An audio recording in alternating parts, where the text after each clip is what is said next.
It's time now to get a roundup of the latest economic news. And for that, I'm joined by a regular contributor, Hong Ji-in. Good morning, Ji-in. Good morning, Seon. Good to see you once again. So I was thinking for the economic roundup, we're not going to have a lot of good news, if at all, because all the economy-related headlines here in Korea and around the world have been pretty grim, pretty or grimmer depressing. than grim, that's what we mentioned. But we can start off on a slightly upbeat note, and that's the stock market, of course. We did have another rally yesterday, and the Kospi managed to recover to pre-coronavirus levels, and Kosdaq even hit a new high recently. So how's it looking this morning? Up again. So let's take a look at Kospi. It is at around 2,207 points. That's up about 22 points from yesterday.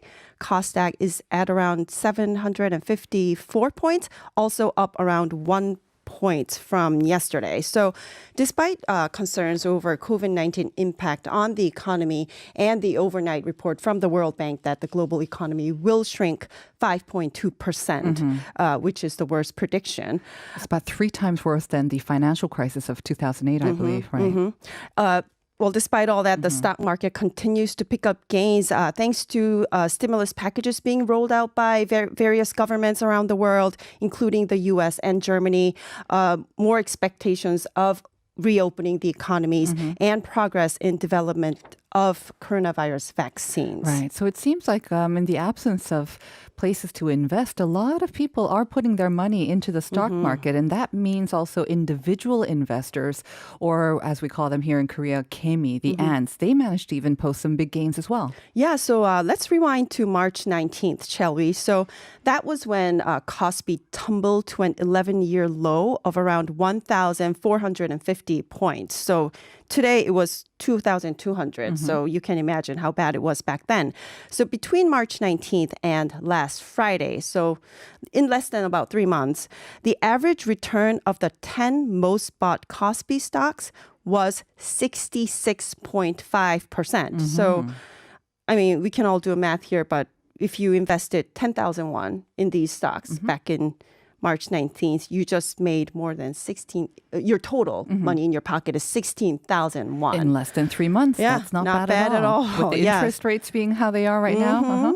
So the best performing stock was SK, whose price soared nearly 2.5 times from 107,000 won to 257,000. Samsung SDI, Kakao, Hyundai Motor Company, and Naver rounded out the top 5. It's funny, looking at the graph that you brought, Samsung Electronics is actually at the bottom of that list of top 10 sort of best performing stocks. Right. Samsung Electronics is at the bottom of 10. Yeah. I mean, 30% still pretty good, but yeah. Yes. When you compare to SK and 140%. I know. So individual investors, they have been loading up on these local shares, haven't they? They've spent a lot of money since March. Yeah, it's a stark contrast because while these foreign investors, they mostly went on to sell during this period, but individual investors pretty much, have been loading up on those shares that the foreign investors abandoned, spending 7.7 trillion won since March 20th. At the same time, though, people have been sounding some alarm bells because a lot of the time they're actually borrowing money to invest in stocks. It's not money that they have left over and just lying around. Right. So there is something called a margin loan. So when investors want to buy stocks that they believe has a potential of high return but don't have enough money, they take out what's called a margin loan from a brokerage firm. So according to the Korea Financial Investment Association, the outstanding margin loans to individual investors stands at about 11.5 trillion won right now, a big jump since March when it was around 6 trillion.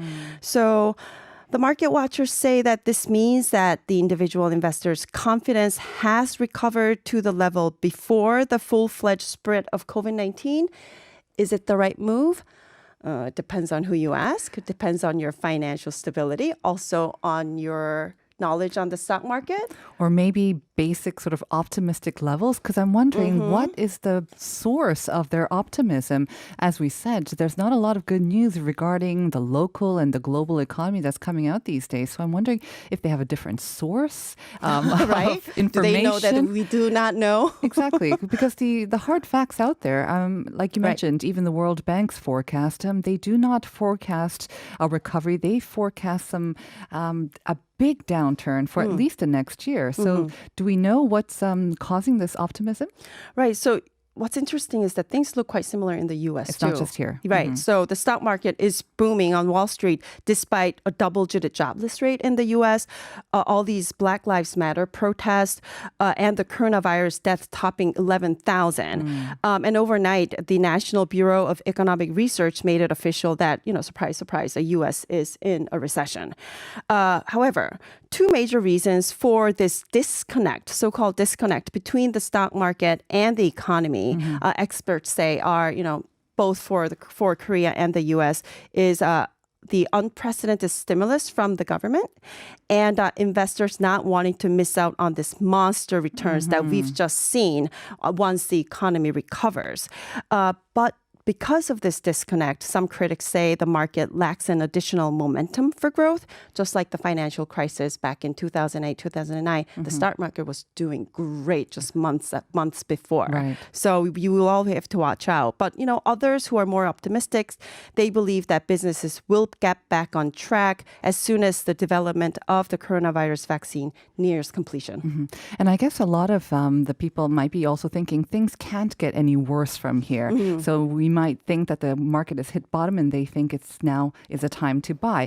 But of course, there are still a lot of factors that are kind of casting a dark cloud over the economy, especially here in Korea. According to the Labor Ministry, the monthly unemployment allowance payments, they jumped to a record high in May, jumping 34%. Yeah, a big jump. Right. So that's the money given to those who are struggling to find a job. That totaled 1.16 trillion won in May. So it was the first time that the monthly allowance surpassed 1 trillion won since the National Employment Insurance Program was introduced in 1995. So you may remember Korea suffered the biggest monthly job losses in more than 20 years in April. And according to a report from the National Assembly Budget Office, if the COVID-19 pandemic continues to hit this job market hard like this until the year end, Korea's employment insurance system could run out of money by the end of this year. And experts have exports have dropped 3 months in a row, as we know. 1.4% drop in March, about 25% in April. And now we have learned that in May, it failed to recover and dropped at 24% on year. So because of this, the April's sharp decline in exports, Korea posted the largest current account deficit in almost a decade, which was about $3 billion US dollars. Compare that to nearly $6 billion surplus in March. So that is a big drop. Recently, the Bank of Korea predicted that our economy will contract 0.2% this year, which would mark the biggest contraction since the 1998 Asian financial crisis. That's actually a relatively modest prediction, though. The IMF has predicted that Korea's economy will contract 1.2%, while the global economy will shrink 3%. And as we know, the World Bank even posted a grimmer outlook saying it would be actually 5.2% contraction. Over the weekend, the state-run think tank here in Korea, the Korea Development Institute, or KDI, warned that despite the government's policy efforts, every figure here indicates the Korean economy is currently shrinking and shrinking fast, and that the negative impact from the coronavirus pandemic has spread across all business sectors. All right, Yeah. let's take a breather from all that negative news. Well, the international ratings agency, Fitch Ratings, just came out with a comment. Sort of the director of Asia, Jeremy Zook, said, yes, Korea's debt level at 40% or so right now is worrying, and especially the accelerating rate of it growing is very worrisome. But compared to other countries, it seems to be not so bad right now. But of course, sounding the alarm that it could get very worse. And by next year, he predicts that the debt level will sort of be in the upper 40s as well. And that would be cause for worry as well. And of course, building into this, I know that the government and the ruling parties have been saying, coming up with this third sort of extra budget, that Korea's debt level is still not that bad. And therefore, it has we have room for this extra budget. And tell us more about that. Yeah, so we'll get into that in just a moment about the Korea's debt to GDP ratio. But the government submitted another extra budget plan. It's the biggest ever to the National Assembly. So this is the third COVID-19 related supplementary budget bill. It's worth more than 35 trillion won. So the first one, if you remember, passed in March to cope with the economic impact of the outbreak. It cost 11.7 trillion. The second one, just this April, for the emergency disaster fund handouts, cost 12.2 trillion. So this latest one is more than the first two bills combined and the most expensive in history. It was the first time in 48 years that Korea drew up a third extra budget in 1 year. If this National Assembly approves it, which is expected to approve it, it would raise the total of Korea's coronavirus-related stimulus packages, not just the supplementary budgets, but all the other stuff, to 270 trillion won, which is more than half of the country's budget for this year. Remember, we called it the super budget, 512 trillion. Super and extraordinary measures for an extraordinary time, I guess. Give us a rough sort of breakdown of where this budget will go to, the money will go to. Yeah, so the largest portion will go to addressing the tax revenue shortfall and reviving the economy, which is at about 23 trillion. About 9.5 trillion will be earmarked for subsidies for those who recently lost jobs. That money will also be used to create some 550,000 jobs that President Moon Jae-in first announced in April. About 5 trillion will be set aside for the so-called Korean version New Deal project to foster AI and 5G telecommunications services. And as much as 5 trillion won will be spent on providing emergency loans to small business owners. Finance Minister Hong Nam-gi says once the bill gets the green light from the National Assembly, the government will spend more than 75% of that money within the next 3 months because all its purpose, its effectiveness all relies on speed and timing.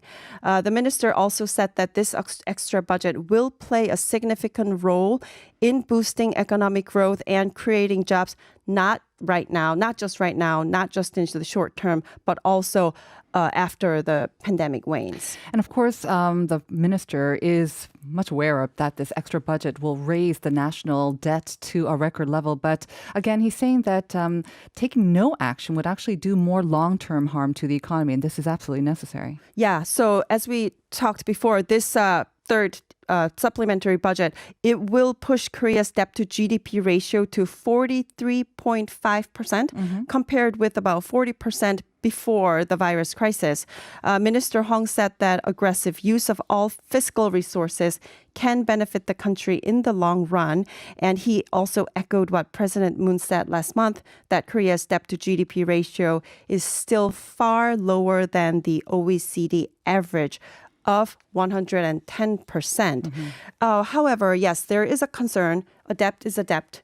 It is something that we will all have to pay for eventually. And some experts caution that it's not apples to apples to compare Korea with other OECD member countries like the US, Japan, Great Britain, other European countries, because they used major currencies. Right. We're talking about US dollar, euro, Japanese yen,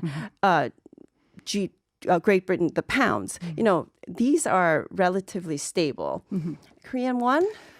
not so much. Not so much. And No. we are much more dependent on other economies Exactly. as well. So as you say, each economy is different and it may not be a very stable sort of comparison Right. to put them side by side. And of course, there's all that talk about maybe a secondary or maybe a universal general income, basic income to be doled out as Yeah. well to prop up the economy. So we'll just have to see how this all pans out. For now, though, that's all the time we have for. So thank you very much for getting us updated on the economic outlook, Tien. Yeah, sure thing. See you I next will week. see you next week.